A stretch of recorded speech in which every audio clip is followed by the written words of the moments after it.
Good evening, Rotorua. Tonight on City News, Sir George Seymour National College of Airline Travel and Tourism have officially opened their Rotorua campus. Toito'ora Public Health have reinstated a shellfish collection ban for the part of the Bay of Plenty coastline, and attention now turns to Lisa Carrington and tomorrow's Olympic K1 200-metre canoe sprint event. Those stories and more coming up next on City News. So it gives us pleasure today on Thursday here in Rotorua to declare this wonderful campus officially open. May all who study in here do well, enter out into the world with a qualification. Last night, the Sir George Seymour National College of Airline Travel and Tourism officially opened their Rotorua campus. Dignitaries and politicians, along with tourism operators and iwi, joined with staff and students of the college in celebration of the opening. The college CEO, Nicole Domet, says Rotorua is the ideal location for the college and will offer a training alternative for local youth. Most of the students that we get are school leavers who have either studied tourism at school or are really keen to be involved in the travel and tourism industry. And so it's fantastic to see that we're getting all these young, vibrant people who are passionate, excited about the opportunities. And tourism's so wide-ranging. There's everything from working in hotels and rental cars to being a tour guide, working in attractions. It's really exciting. Manager of the Rotorua campus, Marcel Tuta, says the new facility is an incredible learning environment for students. Oh, we're absolutely wrapped. I mean, we've been trying to come into Rotorua for a while now, and you know, it's just fantastic because we needed to be. We had a fantastic response this year in our inaugural year. I mean, we didn't even have a campus, and we were full. Was it triggered off, do you think, by the fact that you are here in the, I guess, the centre of tourism as far as New Zealand is concerned? Absolutely, and I think the name of our college as well, Sir George's.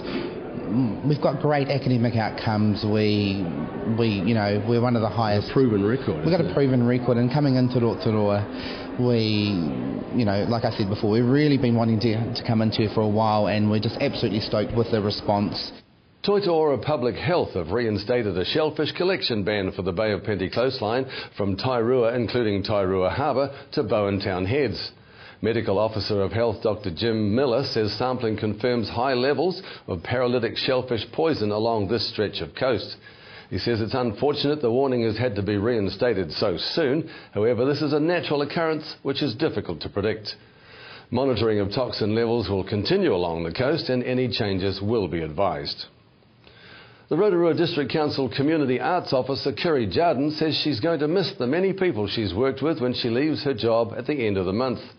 Kiri will be moving to Christchurch to start a new job with the Christchurch City Council. She says during the 9 years she's been our Community Arts Officer, it's been people who have helped her make amazing things happen. I don't think you can do anything if you haven't got the relationships, if you don't know people. It's very hard to get things happening. And in a community, I guess any size, if you're not working with others, you're not going to get something done. You have to collaborate. Yeah. In sport tonight, Lisa Carrington and Erin Taylor missed the medals in the K2 500-metre canoe sprint final, finishing 7th.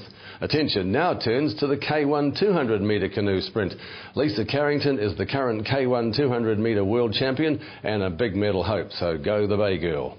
And to rugby, and the Bay of Plenty Rugby Union age group coaches who will mentor the Bay of Plenty sub-union teams in the Chiefs franchise under 14 and 15 representative competitions have been announced.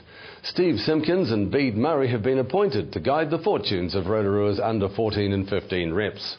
The Chiefs franchise age group competitions have been put in place to give a meaningful representative program for the region's under 14 and 15 players. In the Bay of Plenty, discussions have resulted in a unique partnership being put in place, whereby Bay of Plenty secondary schools, the 3 Bay sub-unions and the Bay of Plenty Rugby Union will join forces to implement the under 14 and 15 representative programs. Let's check out the weather now, brought to you by Trevor Robson Signs and Graphics Limited. Tonight, more fine weather with light winds and a low of 2. Tomorrow, for a sporting day, not too bad. Cloudy with some evening rain, northeasterlies strengthening, a high of 13 and a low of 10. And the outlook forward to Sunday, rain with some heavy falls easing to showers, northerlies, a high of 15 and a low of 7. And to the marine forecast, if you're heading out to Lake Rotorua, northeasterlies 10 knots developing late morning, rising to 15 knots in the afternoon and to 20 knots at night. Waves rising to half a metre. Occasional light showers developing late morning, turning to poor visibility in rain late evening.